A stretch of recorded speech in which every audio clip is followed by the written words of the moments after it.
muscle testing the supraspinatus muscle. It's a glenohumeral muscle.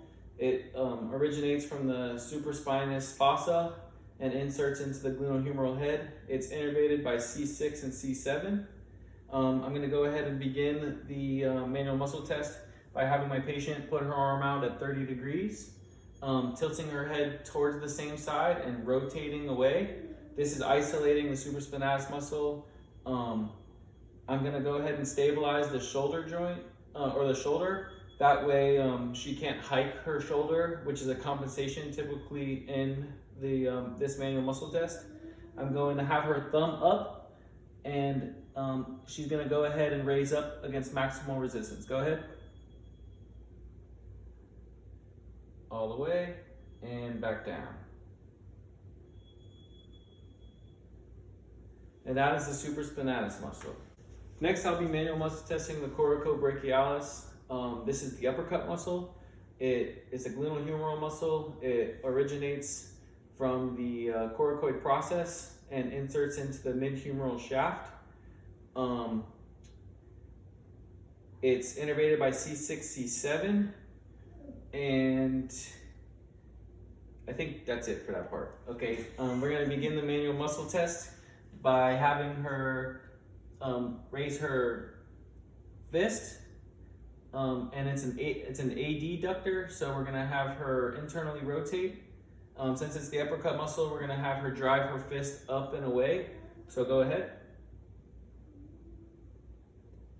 As you can see, I'm stabilizing the shoulder because this is another muscle that can be hiked, as well as I'm pushing on her hand. I could also use her bicep as the fulcrum. That's not the word, but whatever. And that is the coracobrachialis. Next, I'll be manual muscle testing the latissimus dorsi. Latissimus dorsi is another glenohumeral joint. It is innervated by C6, C7, C8. It's an adductor of the shoulder, an extender, and an inferior or medial rotator. Origin is the inferior angle of the scapula, the last four ribs, and the posterior iliac crest.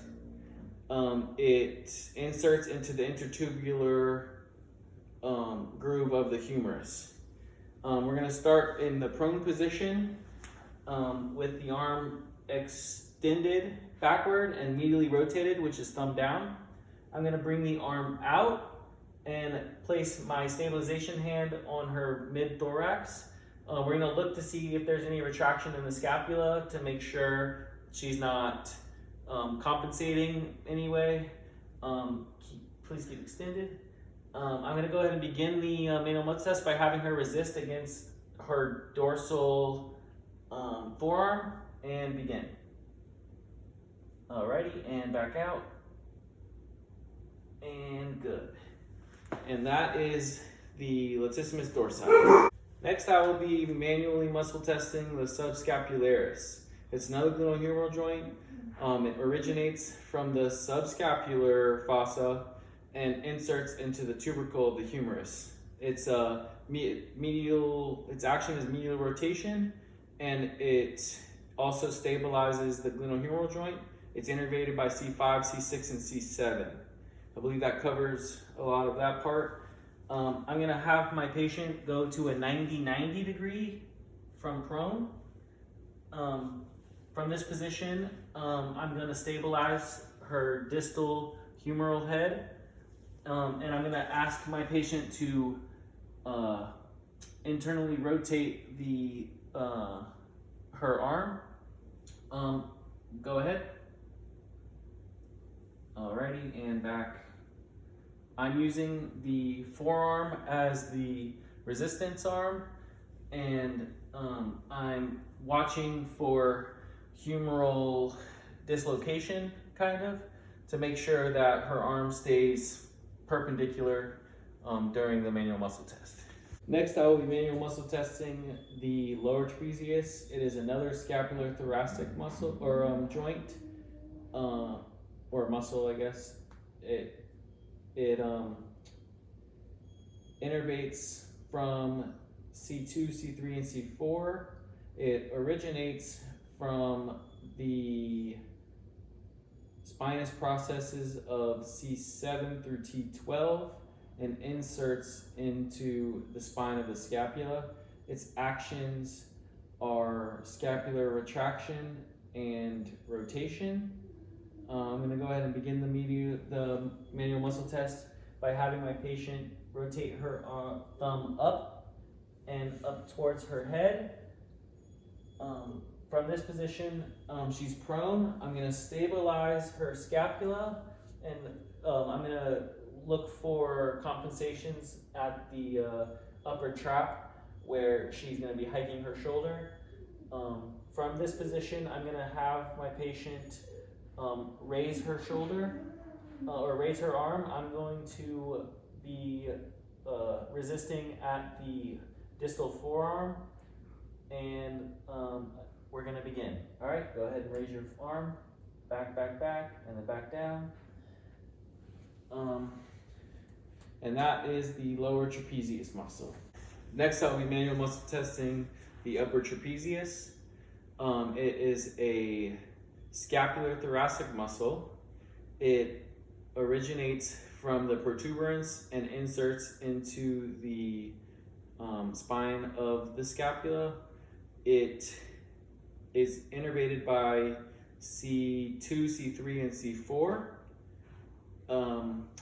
The actions are neck flexion and rotation, as well as scapular elevation. We're going to begin the manual muscle test from the seated position. I'm going to ask my patient to rotate her head away from the testing side and then hike up your shoulder, or no, go back down.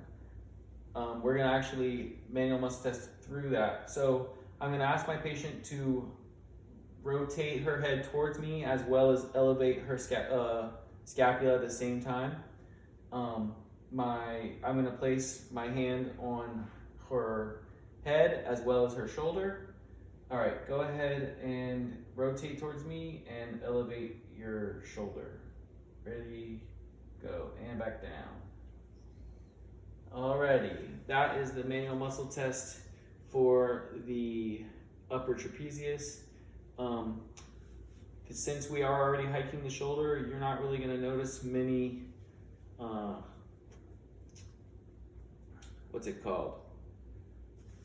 changes. One thing that could be off is her posture. So you want to make sure the posture is upright. But yeah, that's it. Next, I'll be manual muscle testing the rhomboids. That's major and minor. They are scapulothoracic muscles. They insert at the medial border of the scapula and or originate from the spinous process of C7 through T1. They are innervated by the C4 and C5, and their action is retraction, rotation, and adduction of the scapula. So I'm going to have my patient raise her arm in the prone position with thumb down. I'm going to go ahead and stabilize her mid-back. We're not doing the scapula because that's where we're moving. I'm going to resist at the humerus, and I'm going to look out for hiking, I believe, of the shoulder as a compensation. Go ahead and try to drive your scapulas together. So retract your scapulas, good, and relax. One more time, and resist. Good job. That is going to be rhomboid major and minor.